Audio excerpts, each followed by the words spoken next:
नमस्कार। आज थोड़ी सी बात हो जाए विशेष तौर पर कुंडलिनी शक्ति की। भारत के योग मार्ग में और अध्यात्म में और साधकों के बीच में ये बहुत ही एक प्रसिद्ध शब्द है, जिसके पीछे बहुत सारे साधक परेशान हैं।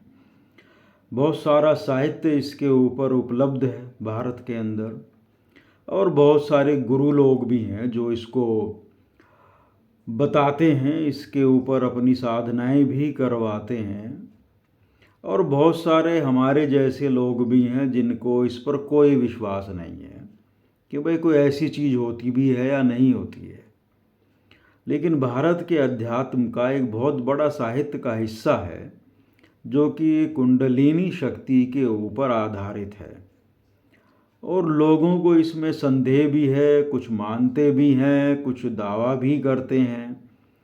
बहुत बड़ा साहित्य है जिसमें सभी चक्रों का वर्णन मिलता है बड़े विस्तार के साथ, उनके रंगों का, उनके पंखुड़ियों का, उनके ऊपर मात्राओं का, उनके जो साउंड है उसका, और उसमें साधना पद्धति और इसकी विधियों का भी वर्णन मिलता है।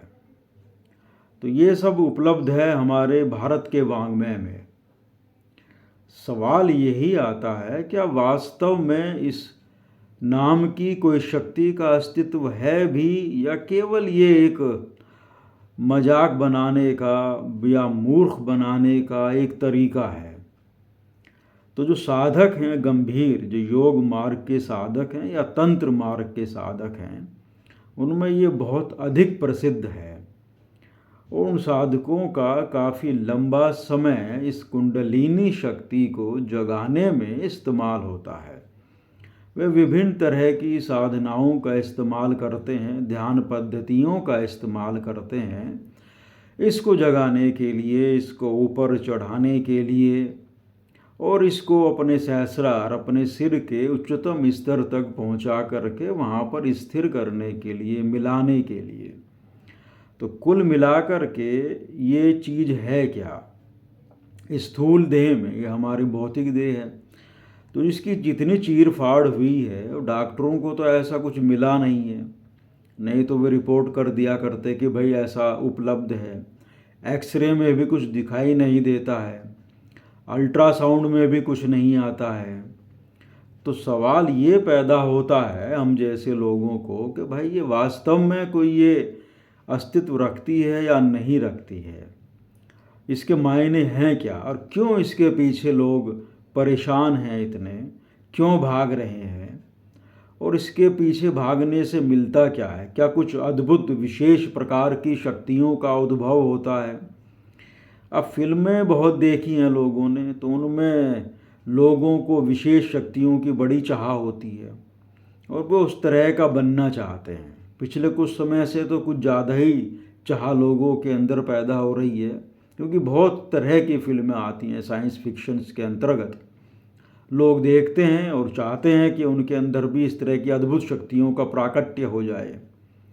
तो क्या ये संभव है? और योग मार्ग में जो इतना बड़ा साहित्य मिलता है, हठ योग में भी, राजयोग में भी, सहज योग मार्ग में भी, तंत्र मार्ग में भी, मंत्र मार्ग में भी, भक्ति मार्ग में भी इसका वर्णन मिलता है, लेकिन अलग तरीके से है थोड़ा, क्योंकि भक्ति मार्ग वाले को इसकी ज़्यादा आवश्यकता होती नहीं है और वो इसके लिए अपना प्रयास उस तरह से नहीं करते हैं जिस तरीके से दूसरे योग मार्ग के लोग इसका अभ्यास करते हैं, प्रयास करते हैं।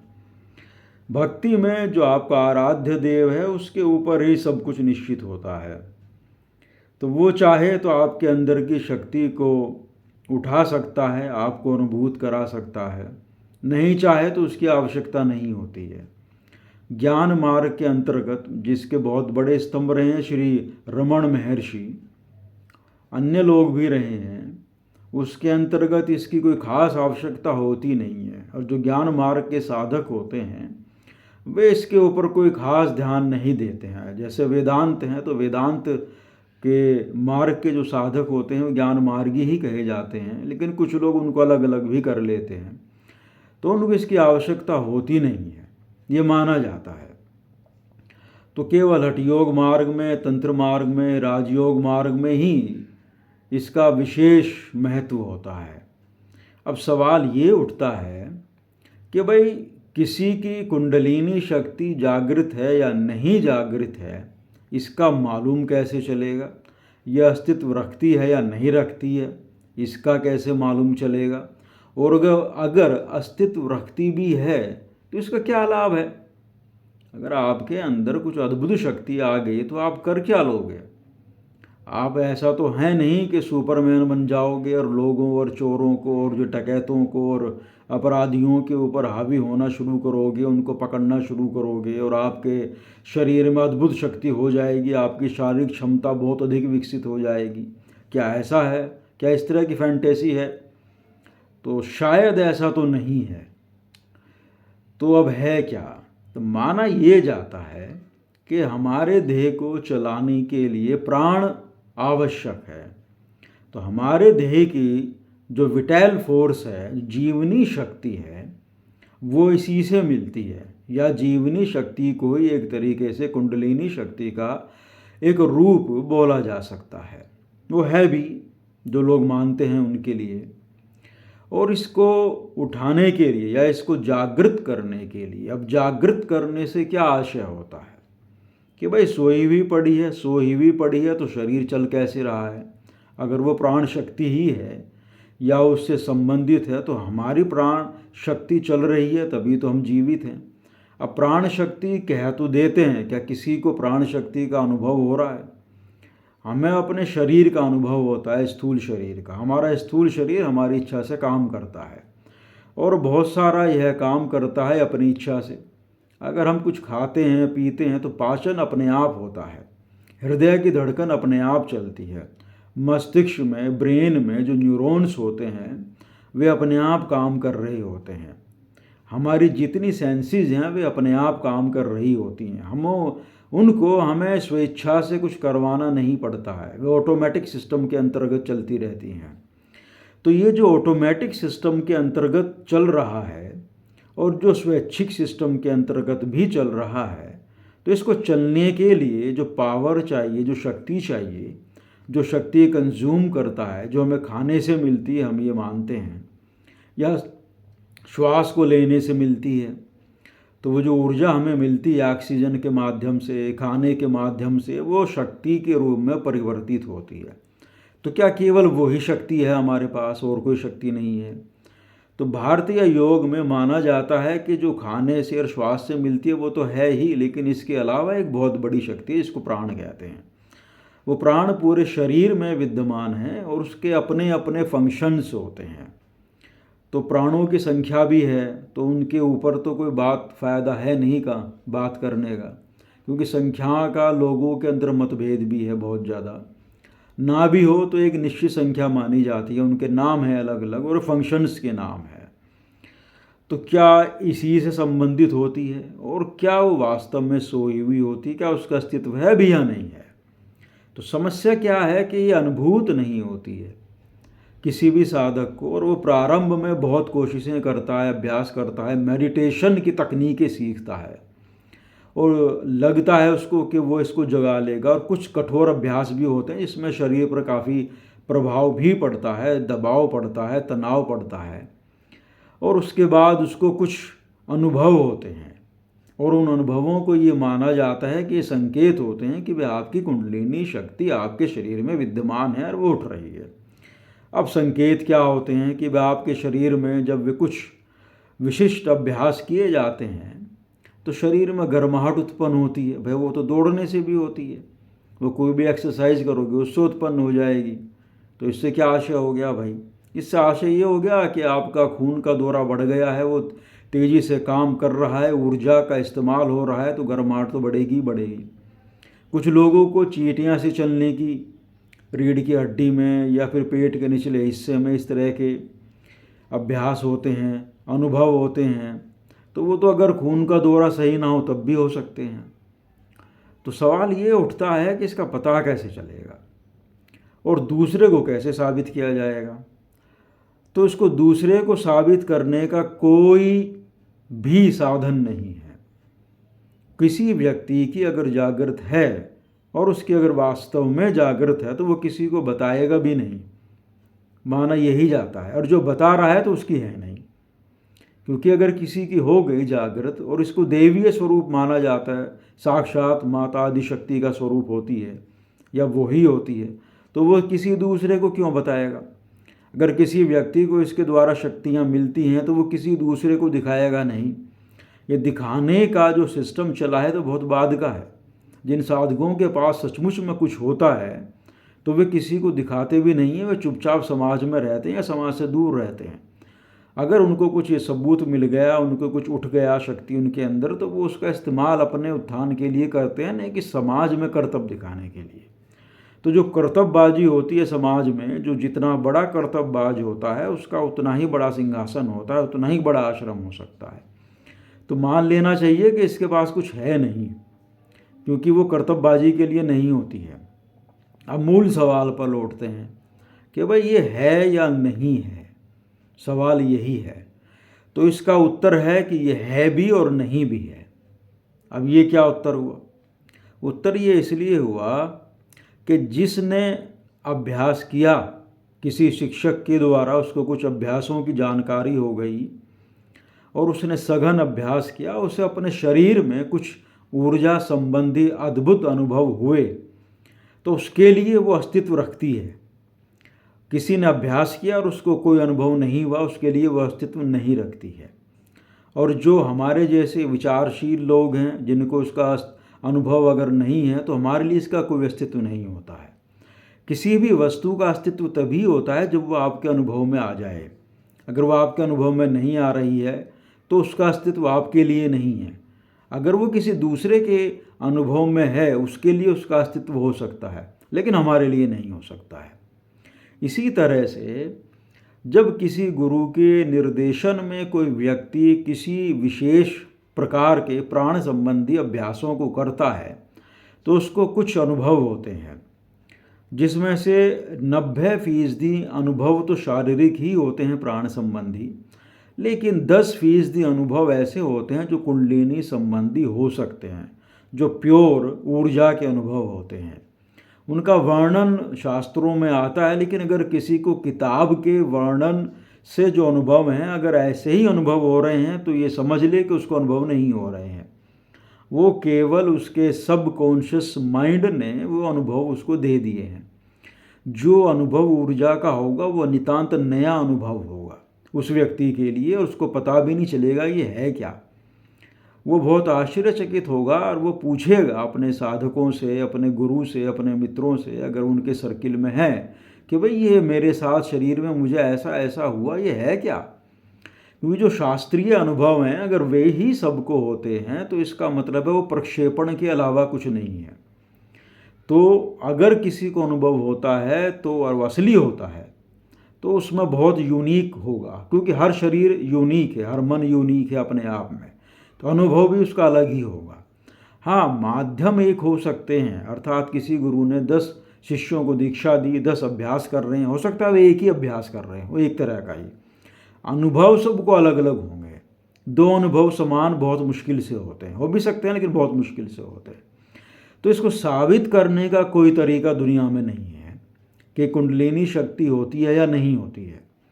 अभ्यास के द्वारा किसी व्यक्ति को अपने अंतर में अगर ये अनुभव होता है तो उसके लिए ये शक्ति सिद्ध होती है कि हाँ वो है। जिसको अनुभव नहीं होता है उसके लिए ये शक्ति नहीं होती है। ये बात समझने की है, और इसका दावा नहीं हो सकता है।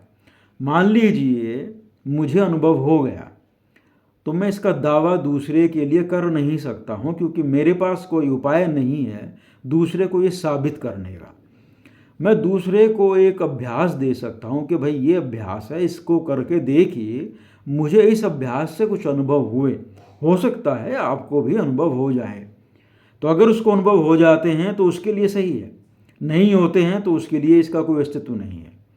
तो दावा करना और उसके अस्तित्व को साबित करना असंभव कार्य है, लगभग असंभव कार्य है।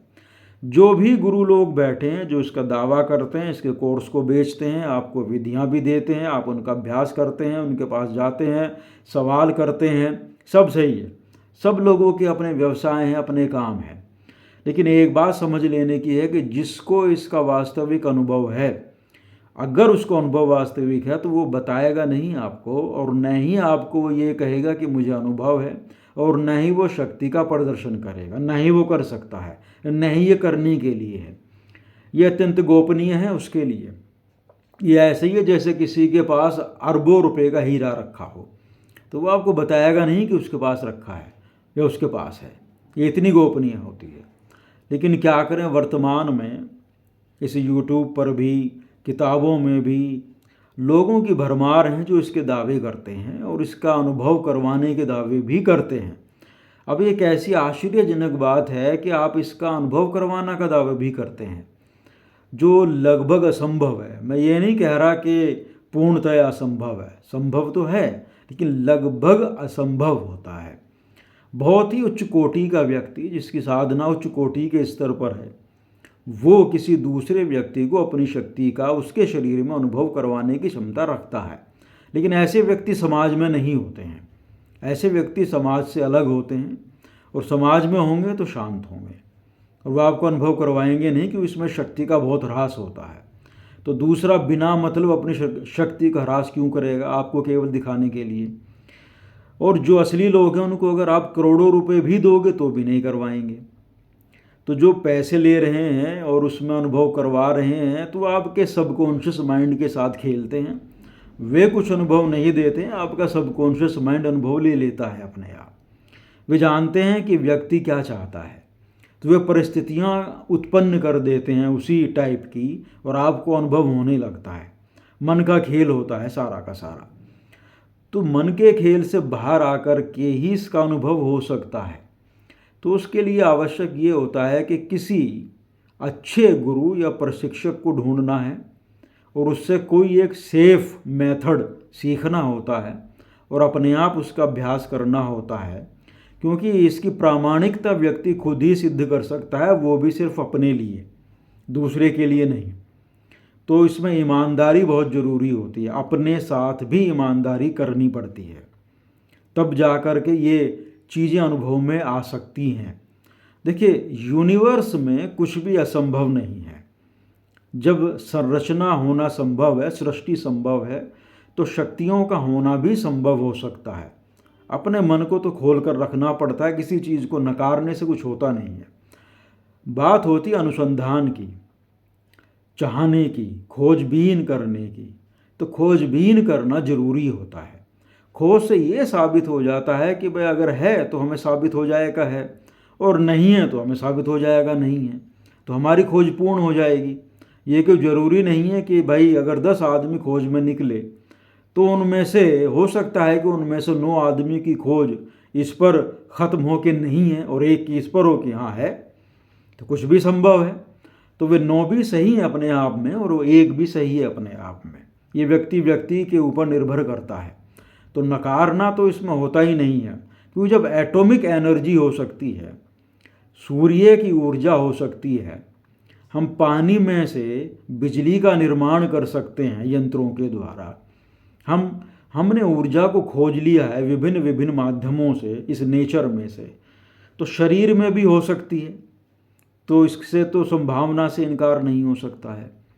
अतः इस पर यह ध्यान न दे करके कि इसका प्रारूप कैसा है, इसमें कितने चक्रों पर क्या क्या होता है, इसके स्थान पर अपने शरीर का शोधन करना, शरीर को स्थिर करना, कुछ आसनों का अभ्यास करना, और कुछ श्वास संबंधी अभ्यासों को करना जरूरी होता है। जब तक आपका श्वास आपके नियंत्रण में ना हो, और नियंत्रण का अर्थ ये नहीं कि उसको दबा के नियंत्रण में करना है, कोई बड़े बड़े कुंभक लगाने हैं, नहीं। नियंत्रण का अर्थ ये होता है कि वो सम हो जाए, इवन हो जाए, उसमें ज़्यादा ऊंच नीच ना हो, सरल हो जाए, फेफड़े थोड़े खुल जाएं, आपकी मांसपेशियां खुल जाएं जो अंदर की हैं, डायफ्राम खुल जाए थोड़ा सा, पेट ठीक हो जाए। उसके बाद कुछ संभावनाएं बनती हैं। फिर कुछ विधियां होती हैं जिनका इस्तेमाल किया जाता है, और ये मानकर किया जाता है कि भाई वो सोई हुई है और वो नीचे के हिस्से में है शरीर के, उस पर चोट मारने का अभ्यास होता है, जिसमें कि मंत्रों का इस्तेमाल भी हो सकता है, तंत्र में भी काफ़ी इस्तेमाल होते हैं, गुरु की शक्ति का भी इस्तेमाल होता है कि गुरु अपनी शक्ति का थोड़ा सा आपको हिस्सा दे, उस पर चोट मारे और खोल दे, या केवल श्वास का इस्तेमाल भी हो सकता है। तो इस्तेमाल होने के बहुत सारे तरीके हैं जिनसे ये उठ सकती है। जब उठती है तभी इसकी सत्यता साबित होती है, इससे पहले इसकी कोई सत्यता होती नहीं है, इससे पहले ये असत्य होती है। अगर किसी अंधे को कहो कि भाई सूरज है, तो उसके लिए तो असत्य है ना। तो उसको सूरज या उसको हमें रोशनी अगर दिखानी है तो उसकी आँखों को ठीक करना पड़ेगा। आँखें होंगी तो वो अपने आप ठीक, उसको सब चीज़ साबित हो जाएगी। इसी तरह इसमें जिसको इसकी इच्छा होती है तो उसके अभ्यास करने पड़ते हैं और अभ्यास सीखने पड़ते हैं, उनको लगन के साथ नियमानुसार करना होता है। अगर वो सफल हो गया, उसको अनुभव हो गया, तो केवल और केवल उस व्यक्ति के लिए वो अस्तित्व रखती है। नहीं होता है तो उसके साबित हो गया कि नहीं है। तो ये चीज़ ऐसी है जो बीच में है, ये है भी और ये नहीं भी है। इसमें ही सबसे अधिक आपके मानसिक संतुलन की आवश्यकता पड़ती है।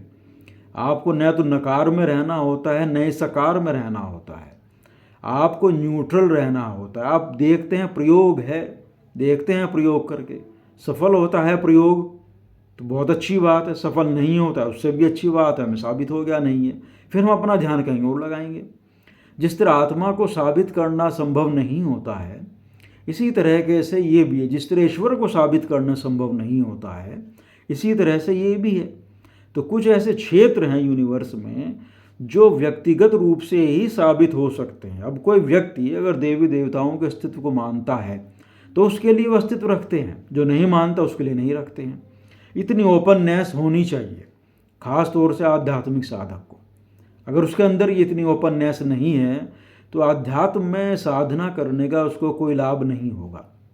सबसे पहले उसको अपने मन को खोलना होगा, सभी तरह के विचारों का स्वागत करना होगा, उनको जांचना होगा, परखना होगा। उसके बाद उसको आगे बढ़ना, ये परखना ही उसकी यात्रा होती है, उसका विकास होता है।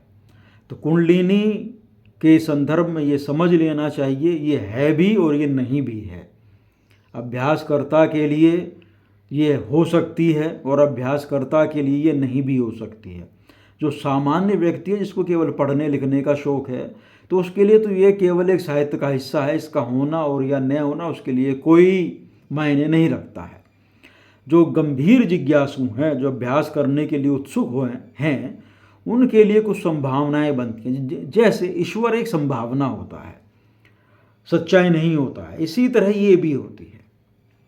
इस पर आगे भी और भी वार्ता होंगी समय के साथ। अगर इस वीडियो पर अच्छे व्यू आए तो उसके बाद ये भी संभावना है कि मैं किन्हीं गंभीर लोगों को शायद विधि दे दूं। लेकिन सवाल यही रहेगा कि भाई ये है या नहीं है। तो जो विधि लेने वाले लोग होंगे उनको गंभीरता रखनी होगी। हो सकता है उनके लिए हो सकता है उनके लिए ना हो। धन्यवाद।